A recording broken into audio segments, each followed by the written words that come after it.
Thank you for downloading this podcast from the British Theatre Guide. For more information about British Theatre Guide, please visit britishtheatreguide.info. Amy Letman is the Creative Director of Transform, an international festival taking place across the city of Leeds annually, and this year running from the 19th to the 22nd of April.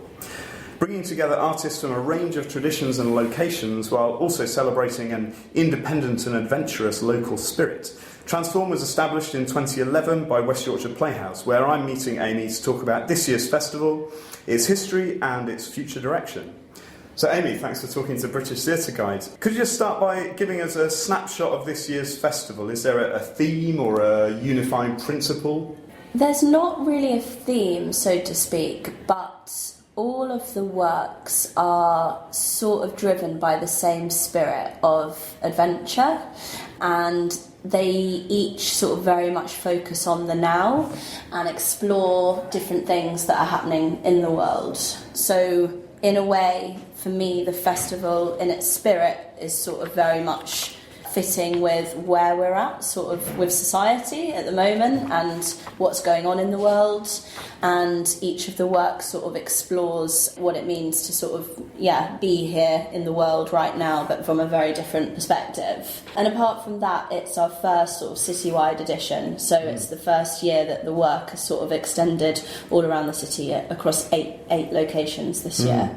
And some quite exciting locations as well. Yeah, exactly. So we're working with the West Yorkshire Playhouse, who always have hosted the festival, but then some new partners on board. I'm really excited to be working with the Northern School of Contemporary Dance. They've got a really incredible venue on Chapeltown Road, which is like a big old synagogue. So we've programmed a dance piece in there, wellness, and we're also working in some slightly more unusual sort of found locations. So the Darkest Corners is in a big car park on Globe Road in Holbeck, and we're also working in the Leeds West Indian Centre this year, and at Studio 24 on Mabgate. So a mix of sort of larger kind of theatres and arts venues, community centres, found locations. Is a real mix. So last year it was on a somewhat smaller scale, and it was sort of presenting a lot of work in progress, a lot of sort of tasters of things, as well as the sort of fully fledged productions. Yeah, exactly. So this year it's really back with a bang. Exactly. Last year we described it as sort of a teaser trailblazer programme. It was our first year as an independent company. Obviously, you said that the festival originated at West Yorkshire Playhouse.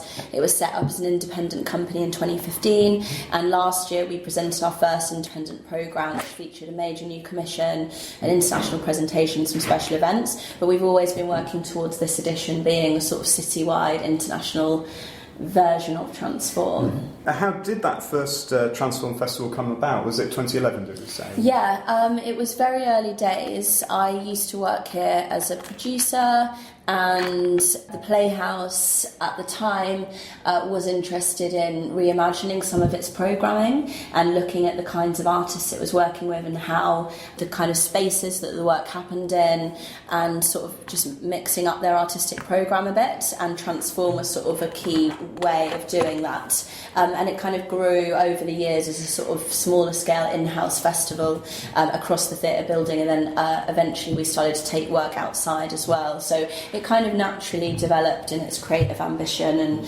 sort of aspirations to become a citywide festival. And it's citywide, but also really international in scope. Yeah. How do you go about programming something on that kind of scale? Well, our whole vibe is local and international, so we're equally as committed to local artists as we are international, and I hope, this year you'll see new works commissioned by local artists and pre-existing international works that we found from different parts of Europe, and some of the works by local artists also very much are exploring international themes, and I'm really excited as the festival develops to look how we can really blur those boundaries even more between the local and in the international. But in terms of the international projects, really they've just come from dialogue and relationships and meeting really exciting artists in different parts of Europe and thinking, it would be brilliant to invite them to Leeds, and that's sort of how it's happened, really. In terms of the kind of some of the thematic sort of shapes that are coming out of it, you did mention this sort of thing about how we are in the world at the moment, Yeah. sort of current political kind of climates. Yeah. There are a few works kind of dedicated to questions of Europeanness, and what it means to be European. Yeah. Can you tell us a bit about some of those projects, perhaps? Yeah, And tell us so about those shows. there's a sort of mini strand in the programme of works, a collection of works which each explore the future of Europe in different ways. So the first is Gorilla, which is by a Spanish company called El Conde de Terrifiel, and which we're doing here at West Yorkshire Playhouse. And the show is basically exploring what the current generation, i.e. us, think about Europe and the state of the world. And it's this concept of how, I don't know if you have it, I know I definitely do, of going about your daily life often with this kind of undercurrent of underlying thoughts and fears of what's going to happen, who's going to go to war with who next, and what's happening in the world and what can I do about it. And so the show is sort of about that. It's about a bunch of people in a city, which happens to be Leeds when we do it here, going about their daily lives and what they're thinking about and their stories and their histories. So it's performed by a company of 50 local volunteers on stage, and some of their stories and personal histories are kind of woven into the show. So this company has come over and will be working with these exactly. local volunteers. So we're recruiting people now, and the company have performed the show elsewhere. So I saw it originally in Holland, and then I saw it in Glasgow recently as well. And they adapt the show. So the show is set in 3 cities. It's set in 2023 in 3 different cities, and one of those cities is the place it is being performed in. So it will be adapted for Leeds, and it will be adapted in collaboration with those people that actually live here, and it will be part of the performance. And so the company arrive in Leeds on Tuesday morning, and pretty much from Tuesday they'll be working with that group of people. And what about the other shows in that style? Yeah, so Lessons of Leaking by Machina X, who are a German company, similarly explores the future of Europe, but in a very different way. So Machina X are a brilliant company. They make shows which are sort of somewhere between theatre, performance, installation and computer game. And the shows are interactive, and the audience are sort of always players and are kind of active participants. And this show is for just 14 people at a time, and it's set a few days before the German people vote to leave the EU. And in the show, one of the characters is a PR agent who gets hold of some information, and if it's leaked, it could lead to the downfall of the EU and potentially Europe as a whole. So I'm not sure what that information is, but we'll find out in the show. And the audience have to sort of make a series of choices about whether or not to leak that information. And then we've also invited some friends of ours, Live Art Bistro, who are based on Regent Street. They run a venue there, and they're kind of a curatorial team to put together our final night party, which is called Eurotopia. And it's sort of a very kind of playful exploration of what the future of Europe might be. It's involves lots of different artists, each exploring what the future of Europe could look like, and it will involve music and interventions and lots of weird and wonderful things happening.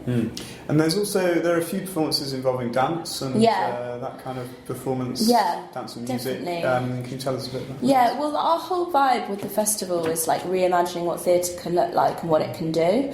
And for me, theatre is a very often visceral experience. And why I think theatre is special is because I think it's one of the only spaces where actually all the different art forms can come together. So I'm personally really passionate about work which has a really strong aesthetic, which connects with the visual arts, with music, digital technology, and increasingly dance and physicality. So many of these shows are very physical, and you could perceive them as dance, you could perceive them as theatre or live art. Who really cares? They just sort of are what they are. Wellness is has been created by some really extraordinary contemporary dancers. So Florentina Holziger and Vincent Rybeck performed last year at Transform 16 with one of their duets. They normally make duets, but this is like their first group show, and the show just went down so well last year and caused a real stir and kind of really got people talking. So we just were really excited about bringing them back. We're also working with Yorkshire Dance this year to present Grace Sermon, who's a really extraordinary dancer, live artist based in Yorkshire. So her show is called Motherload and involves her performing on stage with her daughter. And of course, Rash Dash would describe themselves as a physical theatre company. So that work is very, very physical. The festival provides support for these artists in a number of ways, really, doesn't it? I mean, I know that Rash Dash have been developing this piece for at least a year with the support of Transform. Yeah, well, many festivals, I think all festivals are different really, but the way that we go about things is some of these shows have already been created. So the international works, they've been created, commissioned, produced elsewhere, and we've seen them and been like, they're brilliant, let's bring them here. But some of these shows we've actually commissioned. So we've commissioned The Believers Are But Brothers, we've commissioned Selena Thompson's piece. So that's just basically a bit of cash, bit of support, along with a range of other partners that are involved in those projects to get them off the ground. But I'm really passionate about the festival and its role as a producer as well. And I think it's partly because of my background, having worked at the Playhouse, which is a producing theatre. And the Darkest Corners, we've produced that show. So from the very seed of that idea right through to, the last night here at the festival, we've worked with the artists to kind of make that show happen. And we've fundraised for it, brought together the other partners, secured the site, engaged the collaborators, the production manager, production team, and sort of worked with those artists every step of the way to realise that show. And I'm quite proud of that and really want us to continue having that role, not only as a festival, like a presenter, but really as an engine room for artists to create really bold contemporary theatre works, which can also be on an ambitious scale, which that project really is. And there's also a lot of support for kind of really beginning artists as well, because is there an award associated with the festival as well? So we have a collaboration with Leeds Beckett University for a promising graduate artist coming off the BA programme, and so they'll do a very informal kind of early stage presentation of their work, but that's involved us working with the university to recruit mentors for them. There'll be support that they have sort of coming out of the festival, looking at fundraising and kind of developing a career in the arts. And our hope is that some of those artists that we're working with at an early stage in, several years' time or less than that will be the artists that we're kind of producing full-scale works with. So it's about kind of supporting and nurturing those newer voices coming through. And you're obviously a bit further on in your career as a producer. Could you tell us a bit about your roots, your training, your background, and how you came to be overseeing this, what is now becoming a really massive international festival? Cool. Well, I went to Goldsmiths and did drama and theatre arts and started producing when I was there by accident. So I was like, oh, it'd be cool to put on a festival. I was always really excited about how we can make theatre a cool thing to go to. And I used to get really frustrated at Goldsmiths that I was doing theatre, but everyone went to gigs and to private views and art parties and stuff like that, but no one went to the theatre. And I was always really curious about how we could change that. And so I would organise a small-scale festival. We started doing it first at the university, and then we took it out and did it at Playhouse. And that was you'd see a range of short pieces in a night, and then there would be bands and DJs on in the bar and bits of performance art. So I was kind of always doing it right from when I was like 20 or something. And then when I left uni, I started doing bits of like interning with people like Fuel and other independent producers, and Lift. I was a volunteer for London International Festival of Theatre, and that kind of changed a lot for me as well, seeing international theatre and thinking that's the kind of work that I'm actually really excited by. And then I ended up working here as associate producer for like 3.5 years, and then left to establish Transform as an independent festival a couple of years ago. And I noted that at one point you'd had support from the British Council. You won an award to sort of develop yourself in terms of international theatre. Yeah, exactly. So when I left university, I spent 3 months in New York then. I was lucky to get like a small bit of funding at that time, and I was working with the Ulvik New Voices, and they put me in touch with a producer that lived in New York, and so I stayed with her and her family for 3 months. And she worked at Brooklyn Academy of Music, and I was there for the Next Wave Festival, this really, really awesome international festival. So I got to see then, when I just graduated, a load of international work, and I'd also volunteered for Lift. So I was really excited by international work, but while I was at the Playhouse, I did less of that because I was much more focused on artists locally and kind of UK artists. And then in 2014, I applied for this funding. It's the British Council and Arts Council Artists International Development Award, and you can still apply for that. I think it's up to £5,000 or something you can do to sort of begin and then, to get more international, to kind of open your networks and have different international experiences. And so I went to a big festival called Theater der Welt in Germany, which completely inspired me. It was like the thing that changed everything. I came back from that festival and just knew that we had to take Transform in this direction. And off the back of that, I applied to the Arts Council for a longer period of like professional international development.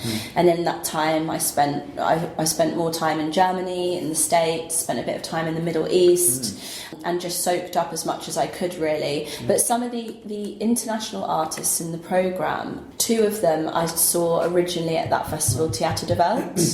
So I'm continuing to do it. I think as a curator, I'm interested in being focused for like almost 50-50, like on what is happening like here in the city, but then also getting out and seeing what's going on internationally, like in Europe and increasingly further afield.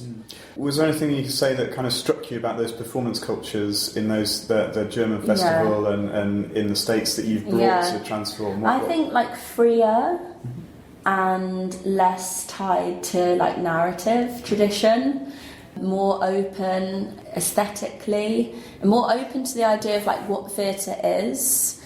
And I think particularly I'm really interested in theatre that like, is about what's going on in the world now. And so I think particularly through the international work, it's like a window to other cultures and other experiences. And that's, I think, what I find most fascinating and what I'm really keen to bring back to Leeds. It's like perspective. Like, you can read about what's going on in the newspaper, but if you see a piece of work that's been created by artists that's personal and intimate and about them and their place in the world, you feel a much stronger connection to that place, I think. Well, judging by last year's kind of taster Transform, you've certainly captured a really exciting atmosphere and that feeling of those kind of post-show kind of bars with the performance events and all that going on was really very strong last year. So I'm very much looking forward to this year's festival. Lastly, I might ask what the future's got in store. I mean, are there plans afoot already for Transform next year? Yeah, it's going to go biennial. So we're going to be doing the festival every 2 years now, and that just gives us more time to make it all happen. And also I think because of the scale of some of these projects, like with the Rashtash show for instance, they just take time to make. So next year we're having a little bit of a break, so time to start working with the artists that will be creating the projects for the next festival, getting out, seeing what's out there, raising the money, obviously. And it might be that we do a special project next year as well. We haven't decided yet. But 2019 we'll come back with the festival. And I'm excited about how the festival grows. I'm really excited about like seeing what people make of this festival and getting their thoughts and input into, you know, how they want to see it go. I mean, this programme is quite Europe focused, and I'm looking forward to seeing who else we might work with beyond Europe for the next festival. Yeah, what other locations we might take work into, but it's definitely not going anywhere. And do you have a sort of a forum that people can provide that sort of feedback and that kind of ideas? Yes, definitely. So it's not live yet, but on our website there will be, it's at transformfestival.org, it will be /join us, and we'll be giving out cards during the festival encouraging people to go to that URL, and we're encouraging people to give their contact information to stay in touch, but there's also a few quite specific how would you like to see this developed kind of question. And yeah, we're calling it a movement really, because it is a growing movement of artists and audiences and people that are behind the festival and supporting it, and we want to continue to grow that and create, I think in the future we're interested in creating like physical as well as virtual spaces where we can bring people together and ask them, you know, what they think about the festival and how it could develop. And you know, we work with like loads of volunteers and community participants as well, so getting their input, and yeah. So developing for the future, but for now we're very excited to see Transform in 2017. Amy Letman, thank you very much for taking the time to talk to us. Thanks. You've been listening to a podcast from British Theatre Guide. For more information, please visit britishtheatreguide.info.